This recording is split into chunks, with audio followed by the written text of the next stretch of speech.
Hello and welcome back to the Imaginary Numbers Are Real Part 4 Bomberley's solution. So previously we were left off at Cardan's equation, which is rather flawed in the sense that if the part d squared over 4 minus c cubed over 27 is lesser than the number 0, this equation will be broken in the sense that there will exist a negative square root number which cannot be solved with the mathematics skill that time. However, thanks to Raphael Bombelli, his insight is able to allow the mathematical solution because he's able to extract the square root of -1 to make it become a standalone, a new numbering system. He's hoping by doing so, he can help in solving the Cardan's problem. So now the question is, how would the square root of -1 helps in solving this equation or this problem? And then the next question would be how the square root of -1 helps in the development of maths and science. So now let us begin by finding out how the solution on the equation itself.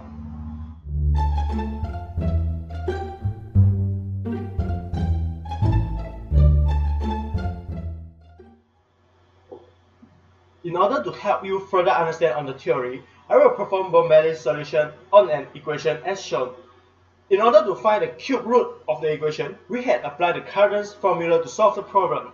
However, notice that after applying the solution, there is a negative square root in the equation, and we all know that in a cube equation, they will not involve in square root of -1, but only part of negative and positive numbers.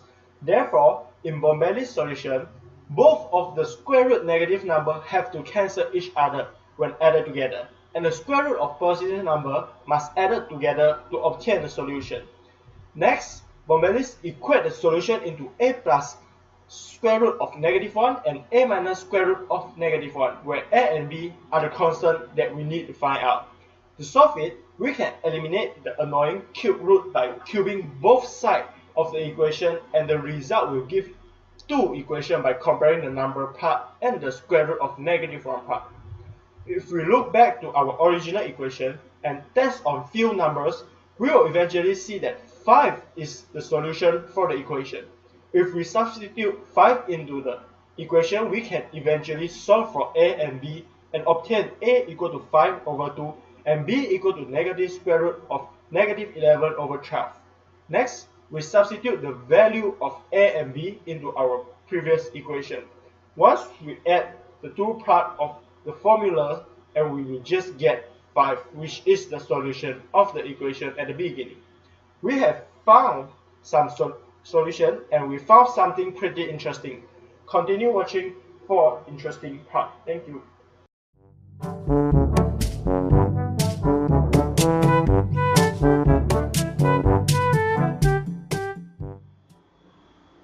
So, what is the interesting part that I had mentioned earlier? As you can see, the problems had nothing to do with square root of -1, and neither did in the answer 2. However, we are able to find the solution of the problems by including the square root of -1 in the calculation. Not only for these problems, square root of -1 did help a lot of problems to be solved. It is like a tool that we extend into our number system to help us to solve problems which cannot be solved by just using regular positive and negative number. Bombelli says that it was a hack. He had concluded that it seems like a trick device just to solve the problems like this.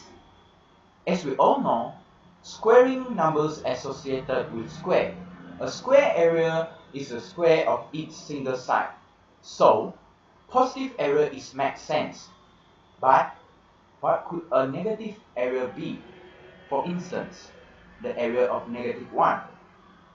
So, questions like this had slowed down the development of imaginary numbers. More and more research needs to be done after the death of Bombelli regarding of this crucial number system that we are using it now. This concludes our video presentation. Thank you for watching.